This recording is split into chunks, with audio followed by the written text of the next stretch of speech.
Hey, so I wasn't gonna make another video this week, but Steven Universe just had its special last night here in the United States, and oh my goodness, when I watched it, I was floored. There's so many great things that went on in it, and powerful things too that were discussed in different ways through the story.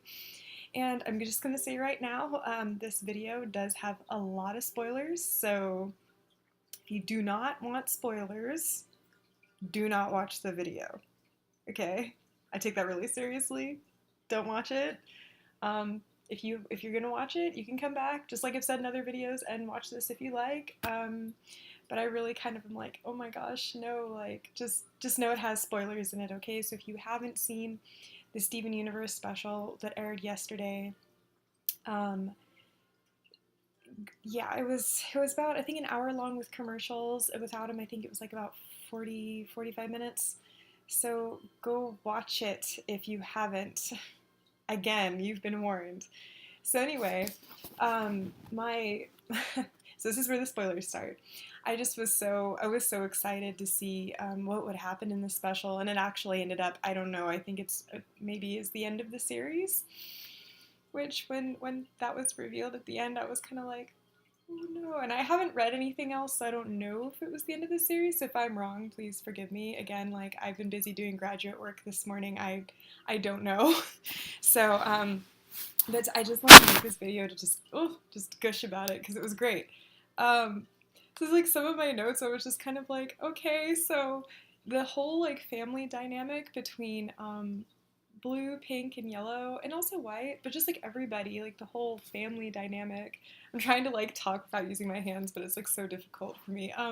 Anyway, in the beginning where like Steven is locked up still, and Blue has to come in and be like, oh yeah. Anyway, just the whole thing reminded me heavily of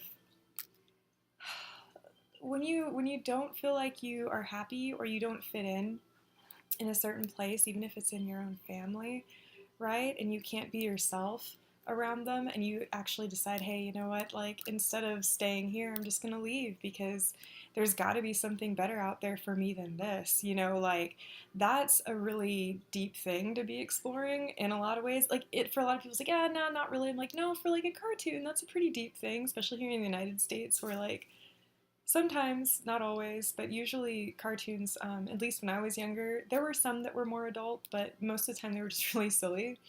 This is a pretty serious topic to be exploring, and the entire special explored a lot of serious topics.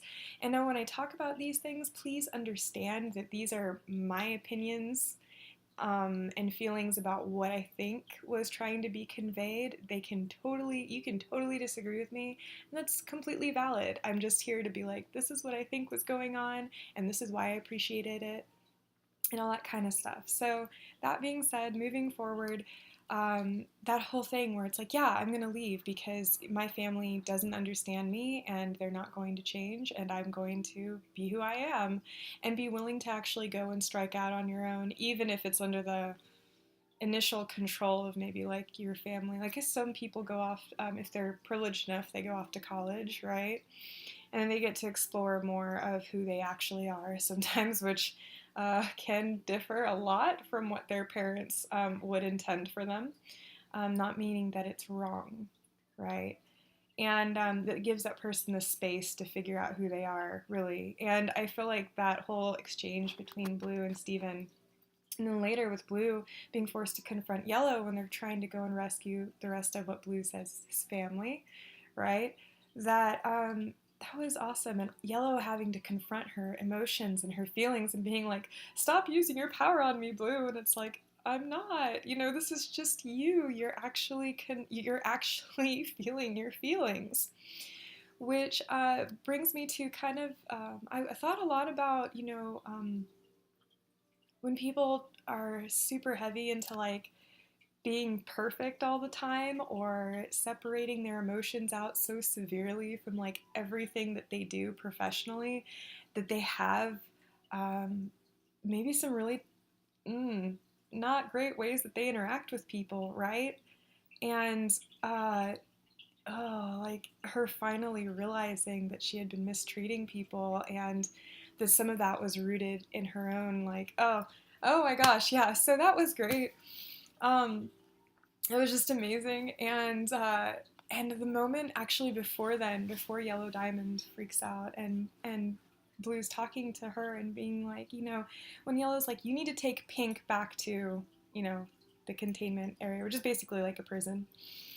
And Blue said she prefers to be called Steven. And when she said that, I like almost cried because that, to a lot of other people, they may not like, they may go whoop like over their head. For me personally, and maybe this is just me reading stuff into it, for me personally, it said two things. It said that one, that people who are trans, who deal with so much stuff constantly. Yeah, that Blue saying something like she prefers to be called Steven reminds me of stories I've heard where people are like, instead of it being malicious, which a lot of times it is, it's maybe a family member or a friend or a coworker who is actually earnestly trying to understand and trying to start to use language that is affirming to that person's identity. Maybe they make a mistake like that, right? And it doesn't mean they don't care. They're still working on it. They're trying to do it, and they're gonna do it, and they're committed to doing that and changing the way they use their language again to affirm that person's true identity they've had all along, right? And that's one of the things I felt when I heard that line. She prefers to be called Steven. The other one was related to the for me, gender fluid and gender nonconforming in general. We're a wide-ranging group of folks, just as everybody is. It's wonderful. But anyway, it reminded me of, when you go and you actually do attempt to tell people like, hey, like I prefer these pronouns, and people like special snowflake you and other things like that, or are generally responding in ways that are very cynical, which is quite frankly rude. Regardless of what you're doing, it's rude. Um, and that just like, I'm like struggling for the words. I wrote some notes. It was, because this is really personal for me. That's what it was. It's like when you try to introduce yourself and how often that introduction is met with cynicism and rejection and cruelty, right? And then to have somebody stand near you and affirm that this is this person, that person next to them, their identity, and that, when you're already so exhausted from just trying to like convey that's who you are, and to have that person next to you who you trust, or have grown to trust, and them be that kind of intermediary when you're freaking exhausted about this shit is amazing. I felt that when I saw that scene, and that's why it almost made me cry, because there's just such powerful emotions about affirming and trusting someone when they tell you, this is who I am, and not have somebody immediately equate it to something perverse, is just fantastic. And again, I don't know if that was Rebecca Sugar's intention or not. That's what it provoked with me. So yeah. So some other great things, like Sunstone was like cheesy awesome goodness. At first I was like, what? Because she was really cheesy, but I do love her. And then Obsidian had my favorite sword that I've seen. Like bringing it out of the mouth, full of like, lava, just magma stuff, things, geology, yay! That was great. That was so great. That sword was cool. And the fact that everybody had like different weapons and new outfits and all of that was just so much fun. And I actually felt like that battle, even given how serious it was fun, it was creative, it was just like, it was a good time. And also it had suspense because Steven Universe has like this kind of, every once in a while, like in those episodes, it has that kind of ominous undercurrent to it, right? So there is still suspense. At least for me, there was during the fight. And just off. So moving on, when they finally got to White Diamond in the what do you call it? It's a chamber. I'm trying to remember the whatever. So anyway, and once they got inside her head, um, the trying to get through to her was just that whole thing where everybody kept being taken over by her and everyone having to resemble and conform to what she believed would be the perfect world and the perfect way of acting, which is like how she acts, and no variations thereof, was so powerful and creepy in the way it was executed. It was executed so well. I just was like, yes. It was also very, like, it stylistically made me think of silent films, because like the moment I first saw White Diamond, I was like, her makeup and her face and her presence and like her silhouette made me think of I think it was 1927's Metropolis, which was a German silent film, and it just made me think of how people used to do their makeup in general during silent films, and kind of how she was illustrated too. Reminded me of like older illustrations and way of drawings, maybe from like the 30s and stuff like that. So I thought that was stylistically really cool, and it worked. Somehow it worked with the color palette that Rebecca Sugar had been using all along, and I'm just like, wow, that's no easy feat for design and like storyboarding and all that, and that's fantastic. That's so cool. Anyway, I'm sorry. I just like, as somebody who like really, I don't consider myself an artist, and I can hear a few people I know yelling at me for saying that, but like that is cool, and I always feel like I have to say something about those kinds of touches, because people work on those things and they work on them hard most often, okay? And to not notice them or acknowledge them when you have is not cool. At least I don't feel like it's respectful to the design team. Anyway, that being said, going back to the whole interaction happening during that time, just like it was just her keeping, like, they kept with the theme of questioning Steven's identity, and that was really cool, although it was really painful. And finding out that Steven was a fusion was just so great. Like, it was great because it made me think of how in our DNA, all of us have family, right? That technically we carry with us inside. If you really think about it, we do. For better or for worse, whether that DNA and where we came from inspires fear or is rooted in love, it doesn't, all of those things. Those are very complex emotions. And I felt like Steven being a fusion and that being related to his mom and his dad, right? Because he has the human and the gem part of himself. I thought that was just so beautiful. It was just so beautiful. And I'm failing without, like, I'm talking with my hands, but I can't, like, it was so great. And I also thought that White talking about imperfections was really creepy. In another way, it was really more like it was just eerie, given the resurgence of eugenics based sentiments in societies around the world right now and in political discourse, which is completely terrifying. And it would be a lie to say that it ever fully went away, okay? But the fact that it's coming up stronger again is just, ugh.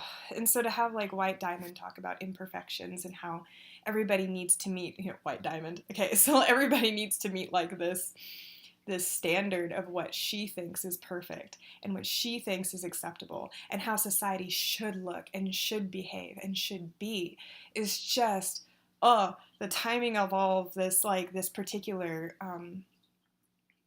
sentiment, and then what people are talking about and doing in the world is just wow, to have that be addressed. Wow.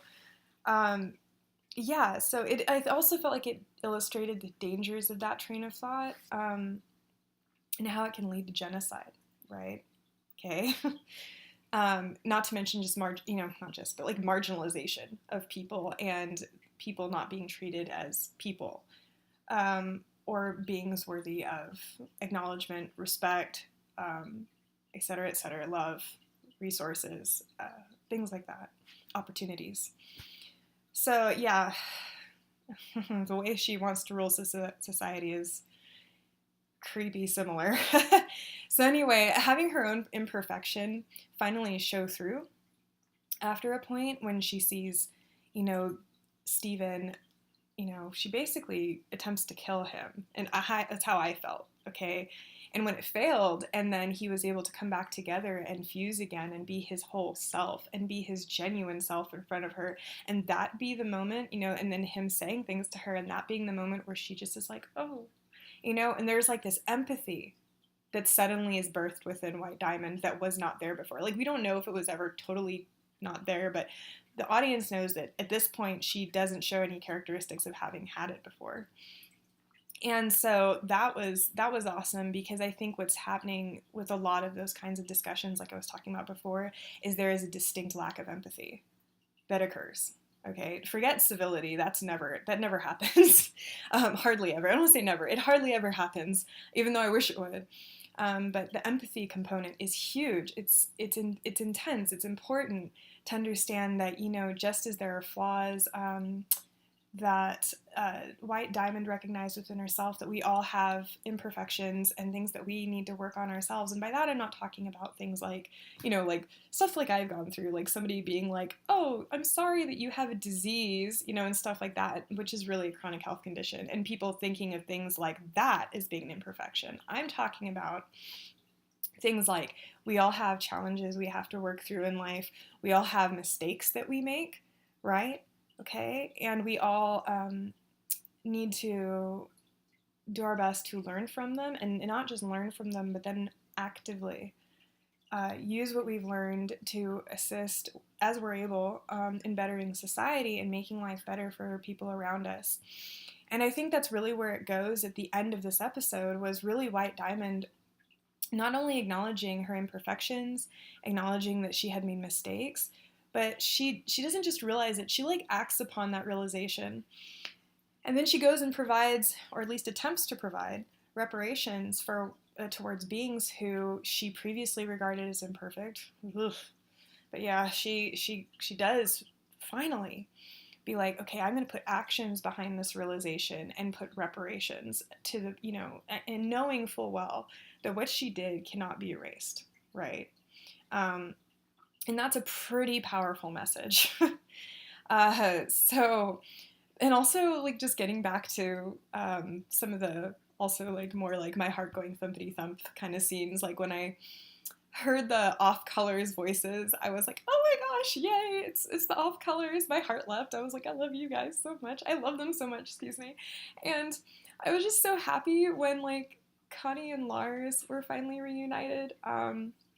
And the fact that Lars looks like Captain Harlock or something, and that Connie made a comment about space pirates, because I miss space pirates, and that kind of weird space westernness in 90s anime, so stuff like found in Outlaw Star, Tenchi Universe specifically. And yeah, that was so great. So the moment that Steven took the stage and began singing the theme song that everybody has grown to love so much, that signaled to me that this was the end of the story, right? And then just like having the montage of everybody and the events that followed, and then having the final beach scene where they're all together and they're all sitting there just like they do at the end of every episode, intro theme song. They're all sitting there, they just have different outfits on, and they've totally changed, right, since the beginning of the series in a lot of ways. Some ways not. In other ways, yeah, they've changed, all of them. And I thought that was just such a beautiful way to wrap up the series. And again, I don't know if this is the total end of the series. I haven't read anything. Again, I've been doing graduate work this morning. I basically was exhausted last night when I watched it, fell asleep somehow, and then was like, I have work to do this morning before I am going to do this, because I attempt to be disciplined. Attempt being the key operative word. So yeah, overall, Steven Universe's special was just know, it was so good. And I don't know, like, what did you think of it? What did all of this mean to you? I'm always curious to see how all of us perceive things because our experiences differ so wildly, like our lived experiences, that it's cool to hear from other people what they thought. So, yeah, let me know in the comments below, and we're gonna, I think, maybe have to I'm so sad. Okay, say goodbye to Steven and everybody. So, yeah. This cartoon really proved that, and so have some others like Adventure Time and Gravity Falls and stuff like that have proven that, you know, all the people who, including myself, sometimes are like, oh, the cartoons that I grew up with were better. It's not always true.